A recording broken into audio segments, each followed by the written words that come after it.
Hi guys, this is Peter from HardEquity.net, and today is June 19th, Friday.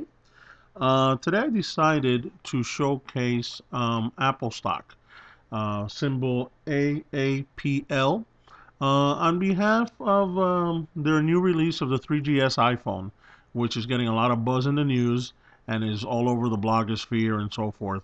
On CNN, on Fox, it's just getting a lot of hype.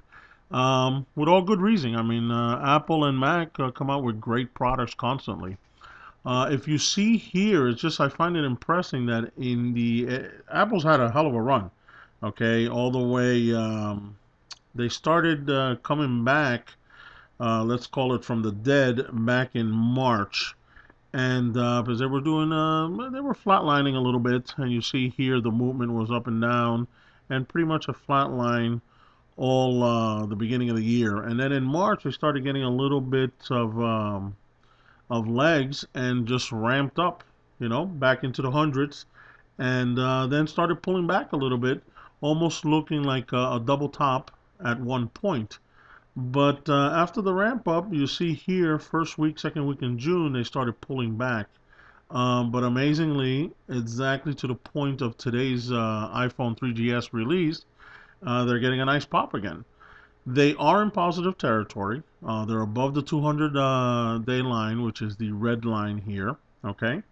In addition, they are above the 50-day line, which is the blue line here.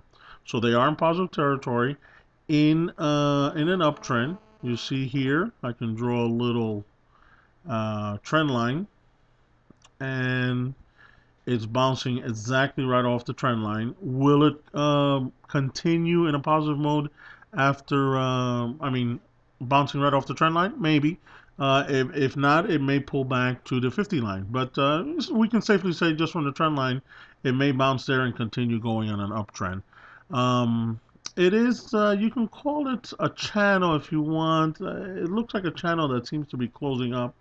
But you see I'm drawing another trend line here from the top. The channel seems to be tightening up, so maybe Apple's upward trend is coming to an end maybe in the next month or so. So you have to be very careful. You got to watch it if you decide to buy it at this point. Looking at the stock, I already mentioned it was $2, or if I didn't mention it, it was $2 up today, which was 1.25 to 1.5% up. The stock doesn't have any dividend. They're not sharing any dividend with the public. It is on an uptrend in a channel. Earnings look good as far as fundamentals. The earnings do look good all the way through the end of the year. So if you want to hold it, I mean, it may hold to the end of the year, but I would keep a tight eye on it because it is an expensive stock. At $137, it's not a cheap stock to play with. And these stocks have a tendency to go up big and go down big. Almost like a Google. So I mean, $3, $4, $5 up or $3, $4, $5 down can make you money or make you lose money. So I would be very, very careful. Um, as long as the let's see, I'm just reading my notes here.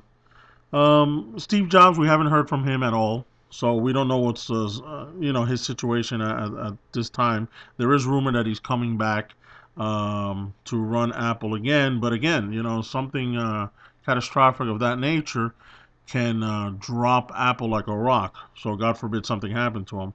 Um, I haven't looked at the balance sheet. I didn't have time to look at the balance sheet. So I mean, if you decide to buy it, look at the technicals. Earnings are good, and I would look at the balance sheet. The stock looks pretty good, and I would say it's a buy at this point. So again, this is Peter from HardEquity.net. Enjoy. Leave me any comments that you have in mind, and I'll see you on the next stock. Thank you. Bye.